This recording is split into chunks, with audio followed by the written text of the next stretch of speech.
Please do not forget to like, share, and subscribe. Thank you.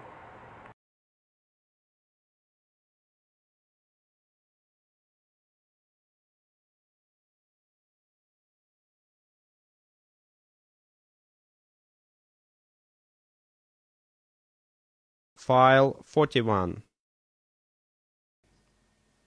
Chapter 18. The Poulps. For several days the Nautilus kept off from the American coast. Evidently it did not wish to risk the tides of the Gulf of Mexico or of the Sea of the Antilles. April the 16th we sighted Martinique and Guadeloupe from a distance of about 30 miles. I saw their tall peaks for an instant. The Canadian, who counted on carrying out his projects in the Gulf by either landing or hailing one of the numerous boats that coast from one island to another, was quite disheartened. Flight would have been quite practicable if Ned Land had been able to take possession of the boat without the captain's knowledge, but in the open sea it could not be thought of. The Canadian, Conseil, and I had a long conversation on this subject. For 6 months we had been prisoners on board the Nautilus. We had travelled 17,000 leagues, and as Ned Land said, there was no reason why it should not come to an end. We could hope nothing from the captain of the Nautilus, but only from ourselves. Besides, for some time past, he had become graver, more retired, less sociable. He seemed to shun me. I met him rarely. Formerly he was pleased to explain the submarine marvels to me. Now he left me to my studies, and came no more to the saloon. What change had come over him? For what cause? For my part, I did not wish to bury with me my curious and novel studies. I had now the power to write the true book of the sea, and this book, sooner or later, I wished to see daylight. Then again, in the water, by the Antilles, 10 yards below the surface of the waters, by the open panels, what interesting products I had to enter on my daily notes. There were, among other zoophytes, those known under the name of Physalis pelagica, a sort of large oblong bladder with mother-of-pearl rays, holding out their membranes to the wind and letting their blue tentacles float like threads of silk. Charming medusae to the eye, real nettles to the touch, that distill a corrosive fluid. There were also annelides, 1.5 yards long, furnished with a pink horn and with 1,700 locomotive organs that wind through the waters and throw out in passing all the light of the solar spectrum.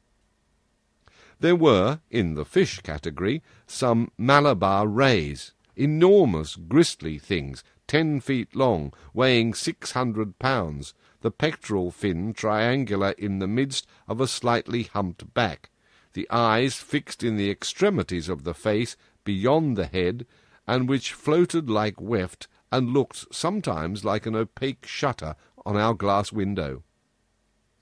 There were American ballistae, which nature had only dressed in black and white, gobies with yellow fins and prominent jaw, mackerel 16 feet long with short pointed teeth, covered with small scales, belonging to the albicore species.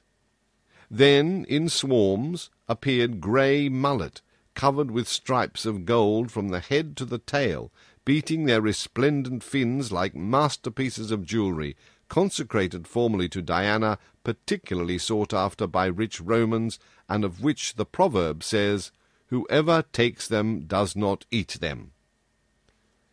Lastly, Pomacanthe dories, ornamented with emerald bands, dressed in velvet and silk, passed before our eyes like Veronese lords.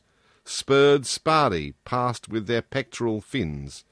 Claponodons 15 inches long, enveloped in their phosphorescent light. Mullet beat the sea with their large jagged tail.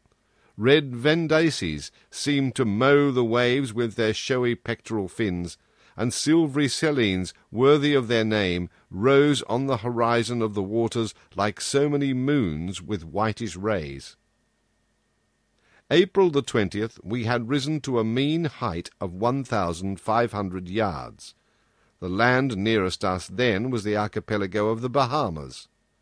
There rose high submarine cliffs covered with large weeds, giant laminarii and fuci, a perfect espalier of hydrophytes worthy of a Titan world. It was about 11 o'clock when Ned Land drew my attention to a formidable pricking like the sting of an ant, which was produced by means of large seaweeds. "Well," I said, "these are proper caverns for poulps, and I should not be astonished to see some of these monsters." "What?" said Conseil. "Cuttlefish? Real cuttlefish? Of the cephalopod class?" "No," I said, "poulps of huge dimensions." "I will never believe that such animals exist," said Ned.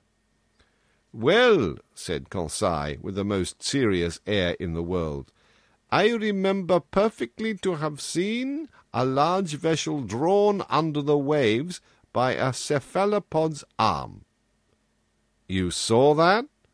said the Canadian. "Yes, Ned." "With your own eyes?" "With my own eyes." "Where, pray, might that be?"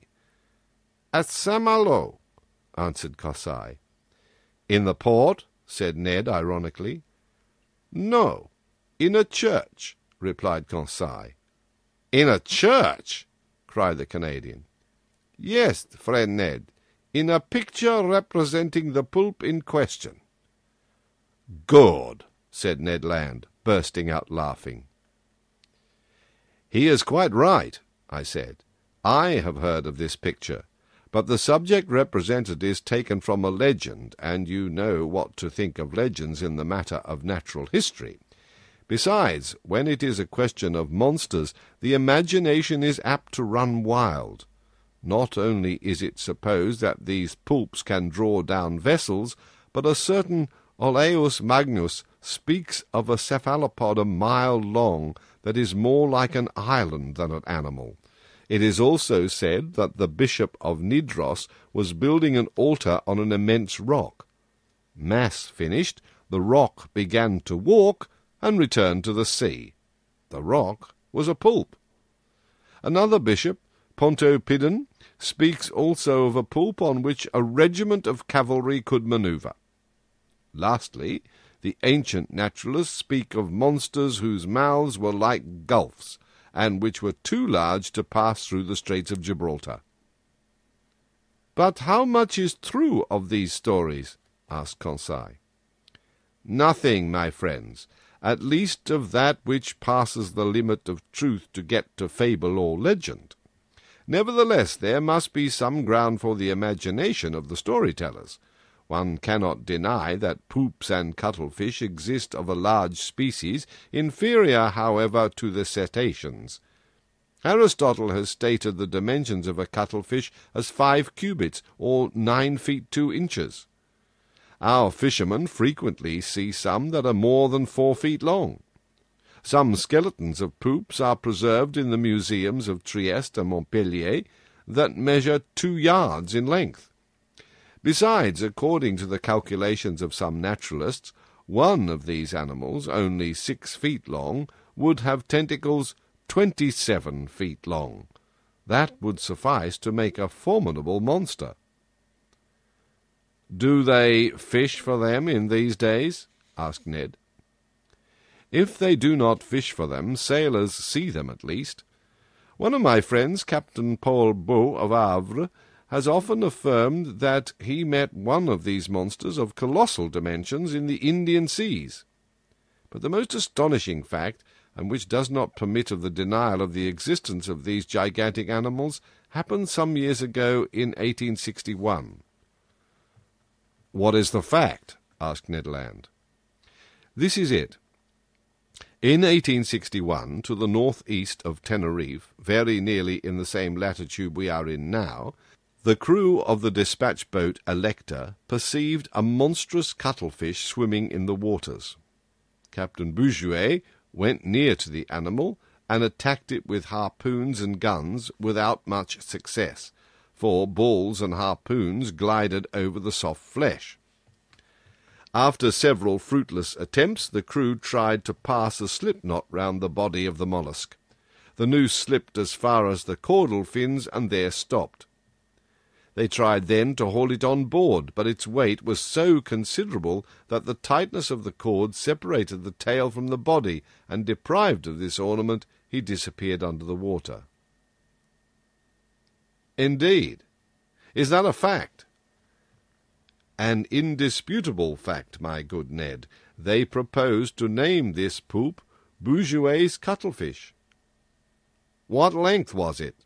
Asked the Canadian. Did it not measure about 6 yards? Said Conseil, who, posted at the window, was examining again the irregular windings of the cliffs. Precisely, I replied. Its head, rejoined Conseil, was it not crowned with 8 tentacles that beat the water like a nest of serpents? Precisely. Had not its eyes placed at the back of its head considerable development? Yes, Conseil. And was not its mouth like a parrot's beak? Exactly, Conseil. Very well. No offence to master, he replied quietly.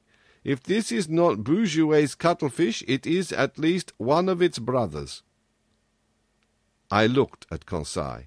Ned Land hurried to the window. What a horrible beast! He cried. I looked in my turn and could not repress a gesture of disgust. Before my eyes was a horrible monster, worthy to figure in the legends of the marvellous. It was an immense cuttlefish, being 8 yards long. It swam crossways in the direction of the Nautilus with great speed, watching us with its enormous staring green eyes.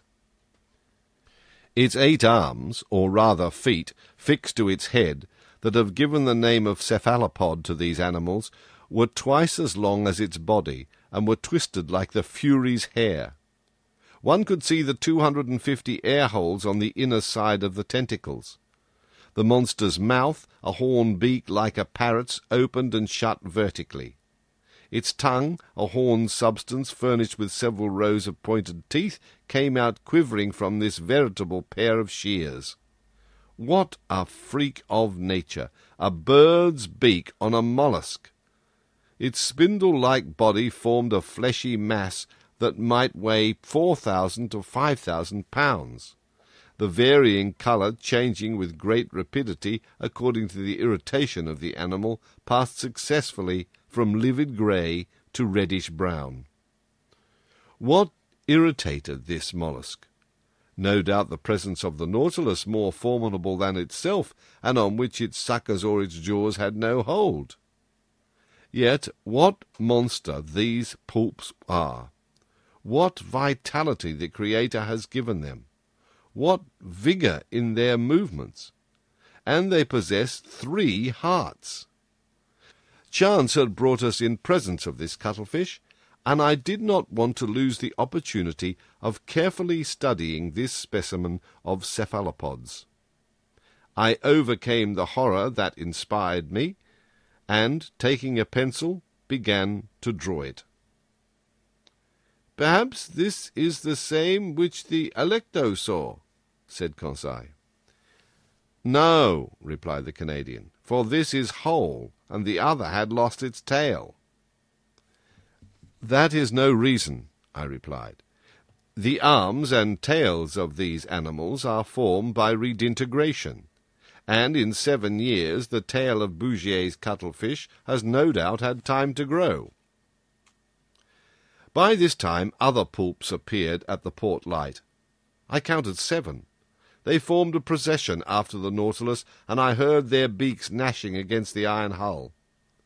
I continued my work. These monsters kept in the water with such precision that they seemed immovable. Suddenly the Nautilus stopped. A shock made it tremble in every plate. "Have we struck anything?" I asked. "In any case," replied the Canadian, "we shall be free, for we are floating." The Nautilus was floating, no doubt, but it did not move. A minute passed. Captain Nemo, followed by his lieutenant, entered the drawing-room. I had not seen him for some time. He seemed dull. Without noticing or speaking to us, he went to the panel, looked at the pulps, and said something to his lieutenant. The latter went out. Soon the panels were shut. The ceiling was lighted. I went towards the captain. "A curious collection of pulps," I said. "Yes, indeed, Mr. Naturalist," he replied, "and we are going to fight them, man to beast." I looked at him. I thought I had not heard aright. "Man to beast," I repeated. "Yes, sir. The screw is stopped. I think that the horny jaws of one of the cuttlefish is entangled in the blades. That is what prevents us moving." "What are you going to do?" "Rise to the surface and slaughter this vermin." "A difficult enterprise." "Yes, indeed. The electric bullets are powerless against the soft flesh where they do not find resistance enough to get hold of. But we shall attack them with the hatchet." "And the harpoon, sir," said the Canadian, "if you do not refuse my help." "I will accept it, Master Land." "We will follow you," I said, and following Captain Nemo, we went towards the central staircase. There, about 10 men with boarding hatchets were ready for the attack. Conseil and I took 2 hatchets. Ned Land seized a harpoon.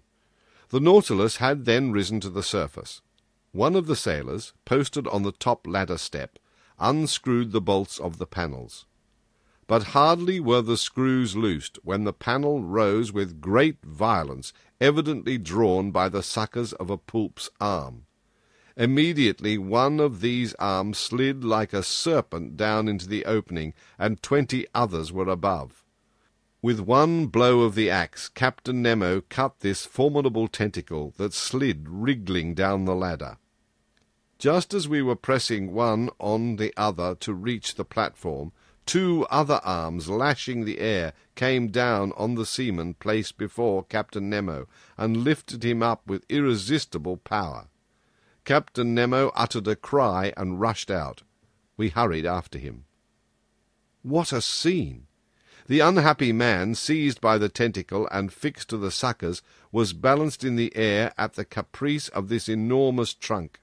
He rattled in his throat, and he was stifled. He cried, "Help! Help!" These words, spoken in French, startled me. I had a fellow countryman on board, perhaps several.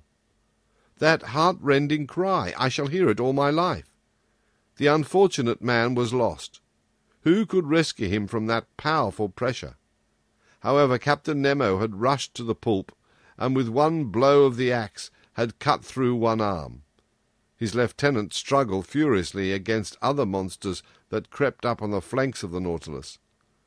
The crew fought with their axes. The Canadian, Conseil, and I buried our weapons in the fleshy masses. A strong smell of musk penetrated the atmosphere. It was horrible. For one instant I thought the unhappy man, entangled with the pulp, would be torn from its powerful suction. 7 of the 8 arms had been cut off.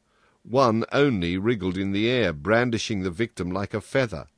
But just as Captain Nemo and his lieutenant threw themselves on it, the animal ejected a stream of black liquid. We were blinded with it.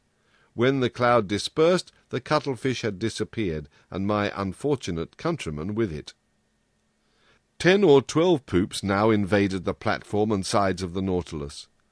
We rolled pell-mell into the midst of this nest of serpents that wriggled on the platform in the waves of blood and ink. It seemed as though these slimy tentacles sprang up like hydras' heads. Ned Land's harpoon, at each stroke, was plunged into the staring eyes of the cuttlefish. But my bold companion was suddenly overturned by the tentacles of a monster he had not been able to avoid. Ah, how my heart beat with emotion and horror! The formidable beak of a cuttlefish was open over Ned Land. The unhappy man would be cut in two. I rushed to his succour, but Captain Nemo was before me. His axe disappeared between the two enormous jaws and miraculously saved. The Canadian, rising, plunged his harpoon deep into the triple heart of the pulp. "I owed myself this revenge," said the captain to the Canadian. Ned bowed without replying. The combat had lasted a quarter of an hour. The monsters, vanquished and mutilated, left us at last and disappeared under the waves. Captain Nemo, covered with blood, nearly exhausted, gazed upon the sea that had swallowed up one of his companions and great.